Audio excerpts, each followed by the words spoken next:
Hello मैत्रिणींनो, आपल्या सर्वांची आवडती मालिका हळद रुसली कुंकू हसलं या मालिकेच्या आजच्या शुक्रवार 5 डिसेंबरच्या एपिसोडमध्ये एक नाही दोन नाही तर 3 भारी भारी ट्विस्ट आलेत. मग नेमकं घडलंय तरी काय? तर मैत्रिणींनो, सगळ्यात आधी तर बाळजाबाई ही कृष्णाविरुद्ध एक षडयंत्र करते आणि कृष्णा तिचं षडयंत्र हाणून पाडते, बाळजाबाईला तोंडावर पाडते. आणि दुसरा ट्विस्ट म्हणजे कृष्णा आणि दुष्यंत हे चक्क डेटवर जाणारे. दुष्यंत हा कृष्णाबरोबर शेतात जाईल आणि त्यानंतर दोघे मस्त रेस्टॉरंटमध्ये जेवायला जाणार आहे. आणि तिसरा ट्विस्ट म्हणजे बाळजाबाईला गौतमीचा म्हणजेच पूजाचा नंबर भेटलाय आणि तिने पूजाला भेटायला बोलवलंय. कृष्णाविरुद्ध या दोघी मिळून एक जबरदस्त प्लॅन बनवणार आहे. मग आता कृष्णा आणि दुष्यंत यांची डेट कशी असेल? दोघे जेवायला जातील का की बाळजाबाई त्यांना जाऊच देणार नाही? पूजाला भेटल्यावर बाळजाबाई काय करणार? हे सगळं जाणून घेण्यासाठी हा व्हिडिओ शेवटपर्यंत नक्की पहा. तर मैत्रिणींनो, आजच्या एपिसोडच्या सुरुवातीलाच खूप भारी सुरुवात झाली आहे. खूप मस्त ट्विस्ट आलाय. बाळजाबाई ही दुष्यंत आणि पूजा या दोघांचा जळालेला फोटो पाहत असते आणि म्हणते, कृष्णे, तू माझ्या तोंडाला तोंड देतेस का? तुझी एवढी हिंमत? पण ही बाळजाबाई तुला सोडायची नाही. तुला माझ्या तोंडाला तोंड द्यायची खूप हौस आहे ना, पण तुझं तोंड हे पोवल्याशिवाय राहणार नाहीये. पहा आता मी या गौतमीचा कसा वापर करून घेते ते. आजपर्यंत मी तुझ्या विरुद्ध खूप पत्ते फेकले, पण दरवेळेस माझे पत्ते हे निकामीच निघले. मी तोंड घशी पडले. पण आता माझ्या हातात बदामाची राणी लागली आहे, राणी. आणि या राणीचा उपयोग करून मी तुला कशी घराबाहेर काढते ते तू पाहतच राहा. बाळजाबाई खूप खुश होते आणि लगेचच आपल्या एका माणसाला कॉल करते आणि म्हणते, तुमच्याकडे एक खाजगी काम आहे. तुम्हाला गौतमी केळकर या नावाच्या मुलीचा पुण्यामध्ये शोध घ्यायचा आहे. मी तुम्हाला त्याचा फोटो सुद्धा पाठवते. मला त्या मुलीची सगळी कुंडली हवी आहे, सगळी माहिती हवी आहे. आणि हा माणूस हो म्हणतो. बाळजाबाई म्हणते, पहा कृष्णे, आता तुला घराबाहेर काढण्यासाठी या मुलीचा वापर मी कसा करून घेते. आणि ती खूप खुश होते. तर दुसरीकडे दुष्यंत हा आपल्या साखर कारखान्याच्या डेअरीच्या सगळ्या फाईल चेक करत असतो, अकाउंट चेक करत असतो. त्याच वेळेस जयकांत तेथे येतो आणि म्हणतो, अरे भावा, तू हे कशाला फाईल चेक करतोय, अकाउंट चेक करतोय? तुला काही विचारायचं होतं तर मला विचारायचं ना, मी अतिप्रचंड वेगाने तुला सगळं सांगितलं असतं.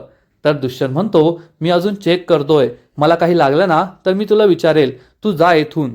पण जयकांत चांगलाच घाबरतो आणि चक्क एक फाईल चोरण्याचा प्रयत्न करतो. दुष्यंत हे पाहतो आणि त्याला म्हणतो, तुला सांगितलंय ना, मला काही विचारायचं असेल तर मी स्वतःहून विचारेल, तू जा येथून. जयकांत तेथून जाऊ लागतो आणि विचार करतो, अरे देवा, आता माझं काही खरं नाही.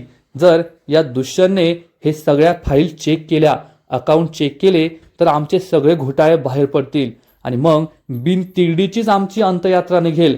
तो काही आम्हाला सोडणार नाही. असा विचार करून जयकांत तेथून गायब होतो.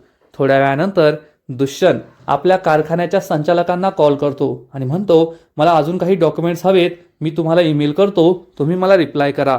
हा माणूस हो म्हणतो. तर त्याच वेळेस कृष्णा ही चक्क डोक्याला फडकं बांधून एक मोठी बादली घेऊन, झाडू घेऊन तेथे पोहोचते. दुष्यंतला समजतं की कृष्णा ही साफसफाई करायला आली आहे. ती विचारते, कृष्णा, तू हे काय करतेस? तर कृष्णा सांगते, अहो, मी साफसफाई करायला आली आहे. दुष्यंत म्हणतो, तुला दिसत नाहीये का, येथे मी महत्वाचं काम करतोय आणि तू काही साफसफाई घेऊन बसलीये? कृष्णा चिडून म्हणते, दुष्यंत सरकार, बायकांची कामं सुद्धा महत्वाची असतात बरं का, साफसफाई सुद्धा महत्वाची आहे. दुष्यंत म्हणतो, मी कोठे म्हटलोय की बायकांची कामं महत्वाची नसतात? बायकांची कामं महत्वाची असतात, पण माझं काम चालू येथे मी करोडोंचे हिशोब करतोय आणि तू काय साफसफाई करतेय? हे पाणी किंवा धूळ त्या फाईलवर पडली तर काय करायचं? कृष्णा म्हणते, असं काही नाही होणार, तुम्ही नका काळजी करू, मी सगळं नीट करेल. आणि या झाडूला ना लक्ष्मीचं रूप मानलं जातं. घरात जर रोज झाडू चालला तर घरात रोज लक्ष्मी येते, नाहीतर लक्ष्मी सुद्धा नाही येत. नॉर्मल रोज झाडायचं आणि एखाद्या दिवशी अशी चांगली सफाई करायची, घर सुद्धा स्वच्छ राहतं आणि घरात लक्ष्मी सुद्धा येते. मग तुम्ही करोडोंचे काय, त्याच्यापेक्षा जास्तचे हिशोब कराल. दुष्यंत चिडून म्हणतो, हे सगळं मला नको सांगू, आत्ता साफसफाई नाही करायची, माझं महत्वाचं काम चालू आहे, मी तुला सांगतोय ना. पण कृष्णा त्याचं काहीच ऐकत नाही. चक्क एक खुर्ची आणते आणि फॅन साफ करू लागते. दुष्यंत तिला म्हणतो, तू माझं ऐकतच नाहीये का? तुला ऐकूच येत नाही का? माझ्या फाईल खराब होती ना, तो या सगळ्या फाईलवर एक चादर टाकतो आणि कृष्णाला म्हणतो, इम्पॉसिबल आहे तू, काहीच ऐकत नाही माझं. आणि त्याच वेळेस कृष्णाचा तोल जातो आणि कृष्णा ही चक्क खाली पडते. पण दुष्यंत तिला सावरतो. कृष्णा ही दुष्यंतच्या कडेवरच बसते आणि हे दोघे एकमेकांच्या डोळ्यांमध्ये हरवून जातात. हळद रुसली कुंकू हसलं या मालिकेचं बॅकग्राऊंड सॉन्ग सुरू होतं आणि हा सीन खरंच खूप रोमॅन्टिक आहे. मैत्रिणींनो, तसं तर या मालिकेत कृष्णा आणि दुष्यंतचे रोमॅन्टिक सीन खूप कमी आहे. या दोघांचे उंदरा मांजरांची भांडणच सुरू असतात, लुटुपुटूचं भांडण सुरू असतं. पण हा सीन खरंच खूप भारी आहे. कृष्णा ही दुष्यंतच्या कडेवरच बसते आणि हे दोघे एकमेकांच्या डोळ्यात हरवून जातात. दुष्यंत कृष्णाला म्हणतो, पाहिलं का, सांगितलं होतं ना करू नको, पण तू माझं काही ऐकत नाही. इम्पॉसिबल आहे तू, इम्पॉसिबल. असं म्हणून दुष्यंत रागारागाने तेथून निघून जातो. कृष्णा मात्र खूप लाजते. आता जे काही घडलं त्यामुळे तिला आनंद झालेला असतो. ती साफसफाई करू लागते. त्यानंतर एक मोठी गोणी आणते आणि त्यात रद्दीचे पेपर, न्यूजपेपर भरत असते. आणि त्याच वेळेस बाळजाबाई तेथे येते आणि म्हणते, अरे रे कृष्णा, तू तर तुझ्या लायकीवरच उतरली. कृष्णाला खूप राग येतो. बाळजाबाई तिला म्हणते, आज तुझ्यामध्ये आणि आमच्या या महालाच्या गड्यांमध्ये काहीच फरक राहिला नाहीये. तू एकदम त्यांच्यासारखीच दिसते. कृष्णा चिडून उभी राहते आणि म्हणते, खरं बोलला बाळजाबाई, मी गड्यांसारखीच दिसते, कारण लहानपणापासून मला कष्टाची सवय ना. मी गडी माणसासारखीच कामं केलीत. तुम्हाला नाही कळणार. जाऊ द्या. बाळजाबाईला खूप राग येतो. कृष्णा तिची कामं करत असते. बाळजाबाई म्हणते, किती तो कॉन्फिडन्स, स्वतःवर किती तो आत्मविश्वास. तर कृष्णा म्हणते, तुम्हाला जरी मी गडी माणूस वाटत असले ना, पण थोरले सरकार मला या घरची लक्ष्मी म्हणतात, लक्ष्मी. आणि मी अशी लक्ष्मी आहे जी आल्या पावली मागाने जात येथेच थान मांडून बसणार आहे. बाळजाबाई चिडून म्हणते, जास्तच बोलायला लागलीये तू, तोरा मिरवायला लागलीये. कृष्णा बाळजाबाईला म्हणते, मला माझा तोरा मिरवू द्या, तुम्ही तुमचं काम करा. कृष्णा तिकडे चेहरा करते तर बाळजाबाई चक्क पाणी खाली सांडते. बाळजाबाईला दिसतं की तेथे फाईल ठेवली आहे आणि तिच्या डोक्यात एक सुपीक कल्पना येते. बाळजाबाईने पाणी सांडल्यामुळे कृष्णा तिच्याकडे रागारागाने पाहते. बाळजाबाई म्हणते, सारी सारी, तुझं काम वाढलं ना. कृष्णा म्हणते, माझं काही काम नाही वाढलं, तसंही मला फरशी पुसायचीच होती. आणि ती फरशी पुसू लागते. आणि या संधीचा फायदा घेऊन बाळजाबाई चक्क दुष्यंतची एक महत्वाची फाईल या रद्दीच्या गोणीमध्ये टाकून देते. म्हणजे जेव्हा दुष्यंतला हे समजेल की कृष्णाने त्याची एक महत्वाची फाईल रद्दीमध्ये टाकली आहे, तर तो कृष्णावर खूप चिडेल, असा बाळजाबाईचा प्लॅन असतो. बाळजाबाई कृष्णाला म्हणते, चालू दे तुझी कामं, आणि ती तेथून निघून जाते. कृष्णा या बोचक्यामध्ये पाहतच नाही आणि उरलेली रद्दी सुद्धा त्यात भरते. म्हणजे दुष्यंतची महत्वाची फाईल ही रद्दीमध्ये जाते. संध्याकाळ होते. सगळेजण हॉलमध्ये बसलेले असतात. मैनावती येते आणि बाळजाबाईला विचारते, बाळजाबाई, तुम्ही त्या लग्नासाठी जाणार आहात का? बाळजाबाई सांगते, मी नाही जाणार, तू जा. मैनावतीला खूप आनंद होतो. तेवढ्यात सकाळी बाळजाबाईने ज्या माणसाला कॉल केला होता पूजाची माहिती काढण्यासाठी, तो माणूस बाळजाबाईला कॉल करतो आणि सांगतो, त्या गौतमी केरकरची सगळी माहिती मी काढली आहे. ती पुण्यात ज्या ऑफिसमध्ये काम करायची तेथे सुद्धा मी गेलो होतो, पण तिने नोकरी सोडली आहे. तिची आणखीन काही माहिती नाही मिळाली. बाळजाबाई चिडून म्हणते, एवढंच कळलं का? अजून माहिती काढा. हा माणूस फोन कट करतो. तर आढळराव विचारतात, काय मग नवीन कट शिजवताय वाटतं? बाळजाबाई चिडून म्हणते, तुम्हाला याच्या आधी सुद्धा मी सांगितलं होतं ना की बायकांमध्ये तोंड नाही घालायचं. बायकांमध्ये तोंड घालणाऱ्या माणसाला काय म्हणतात हे विसरला का तुम्ही? त्याच वेळेस दुष्यंत तेथे येतो आणि म्हणतो, आई, सकाळी तुम्हाला एक फाईल दिली होती, ती फाईल तू परत घेतलीये का? तर बाळजाबाई म्हणते, मी कशाला ती फाईल परत घेऊ? मी नाही घेतलीये. कृष्णा तेथे झाडलोट करत होती, रद्दी गोळा करत होती, तिने रद्दीत तर टाकली नाहीये ना. हे ऐकून दुष्यंतला मोठा धक्काच बसतो आणि तो कृष्णावर खूप चिडतो. हे कृष्णा, तू खरंच रद्दीमध्ये माझी फाईल टाकली का? त्यामध्ये किती महत्वाचे डॉक्युमेंट्स होते, तू असं का केलं? तर कृष्णा म्हणते, मी असं काही नाही केलंय. मैनावती म्हणते, अरे दुष्यंत, तिला तर काडीची अक्कल नाहीये, तुला समजलं पाहिजे ना. तिला तर लिहिता वाचता सुद्धा येत नाही. रद्दीमधला आणि फाईलमधला फरक तिला काय कळायचा? दुष्यंत आणखीनच चिडतो आणि कृष्णाला म्हणतो, मी तुला सांगितलं होतं माझं महत्वाचं काम सुरू आहे, तेथे जाऊ नकोस, तेथे साफसफाई करू नको, पण तू माझं ऐकलं नाही आणि रद्दीमध्ये फाईल टाकून दिली. दुष्यंत कृष्णावर चिडलाय म्हणून बाळजाबाई खूप खुश होते. कृष्णा दुष्यंतला म्हणते, शांत राहा, आणि ती चक्क तिच्या रूममध्ये जाऊ लागते. दुष्यंत तिला म्हणतो, कुठे चाललीये तू? आणि तो सुद्धा तिच्या मागे मागे जातो. बाजाबाई विचार करते, कृष्णे तुला किती फाईल शोधायची तेवढी शोध, पण तुला आता काही फाईल सापडायची नाही आणि ज्या माझ्या मनात आहे ना तेच घडणार आहे. ती खूप खुश असते. तर इकडे कृष्णा तिच्या रूममध्ये येते. दुष्यंत तिच्यावर चिडून म्हणतो, मी का वेडा आहे का? मी तुला प्रश्न विचारतोय आणि तू काही न बोलता रूममध्ये निघून आली. कृष्णा त्याला म्हणते, ओरडू नका, शांतपणे बोलत जा. तर दुष्यंत हा तिच्यावर चिडतो. दोघांची भांडणं सुरू होतात. कृष्णा ही कपाट उघडते आणि त्यातून ही फाईल दुष्यंतच्या हातात ठेवते. दुष्यंतला मोठा धक्काच बसतो. कृष्णा विचारते, हीच तुमची फाईल आहे ना? दुष्यंत म्हणतो, हो, पण तुला कशी सापडली? कृष्णा काही न बोलता ही फाईल हातात घेते आणि पुन्हा एकदा हॉलमध्ये येते. दुष्यंत तिच्या मागे मागे येतो. सॉरी सॉरी म्हणत असतो. तर बाजाबाईला मात्र मोठा धक्काच बसतो. कृष्णाच्या हातात ही फाईल पाहून तिचा विश्वासच बसत नाही.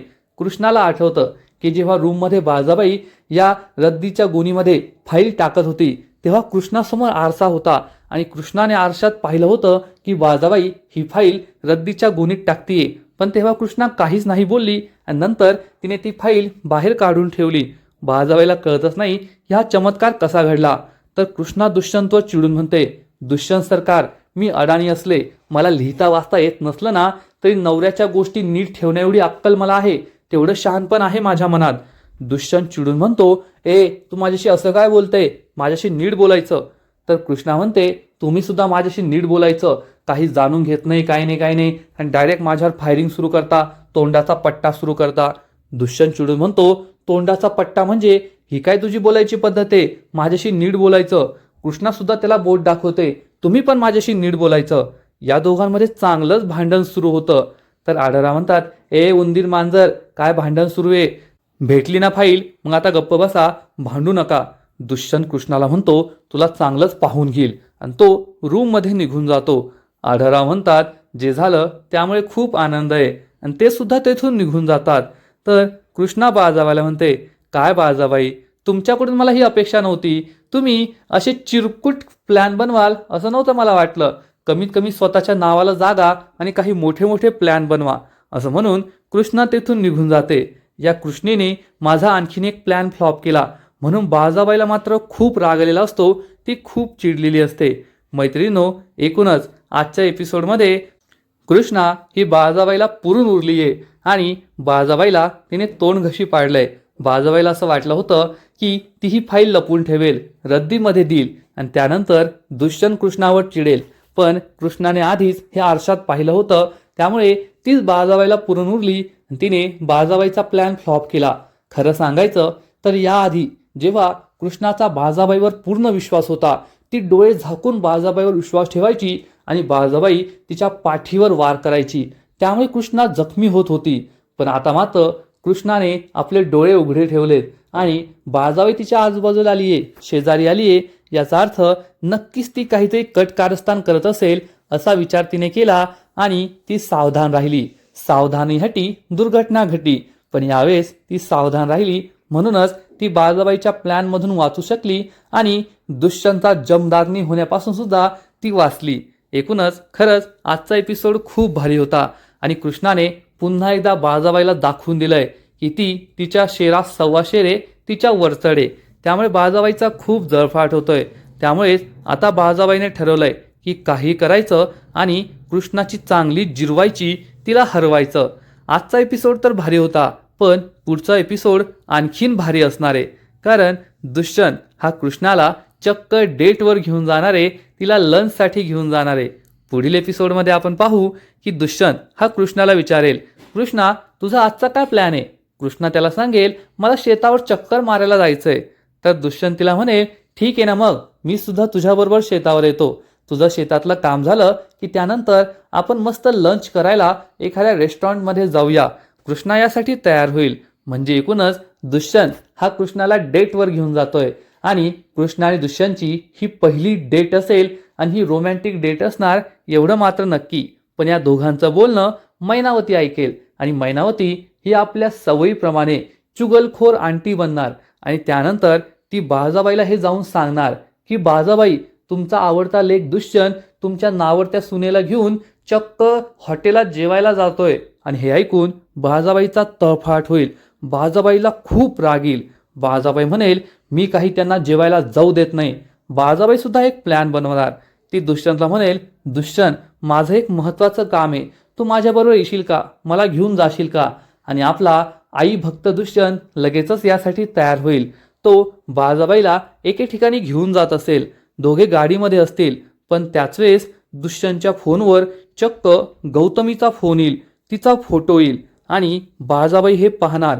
दुष्यंत तर फोन उचलणार नाही, पण बाळजाबाईला गौतमीचा नंबर हवा असेल, कारण आता गौतमीचा वापर करूनच तिला कृष्णाला घराबाहेर काढायचंय, दुष्यंतच्या आयुष्यातून बाहेर काढायचंय. त्यामुळे बाळजाबाई दुष्यंतला म्हणणार, दुष्यंत मला खूप तहान लागलीये, काही आणतोस का.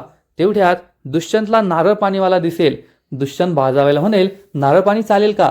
बाळजाबाई हो म्हणणार. दुष्यंत गाडी थांबवेल आणि गाडीतून बाहेर पडेल. बाळजाबाई चक्क दुष्यंतचा फोन उचलणार, गौतमीचा फोन उचलणार. तेव्हा गौतमी म्हणेल, दुष्यंत. तर बाळजाबाई तिला सांगणार, मी दुष्यंत नाही तर दुष्यंतची आई बोलतीये आणि मला तुला भेटायचंय. हे ऐकून पूजाला मोठा धक्काच बसेल आणि ती खूप खुश होईल. मैत्रिणींनो, एकूणच आता हळद रुसली कुंकू हसलं या मालिकेत एक जबरदस्त ट्विस्ट येतोय.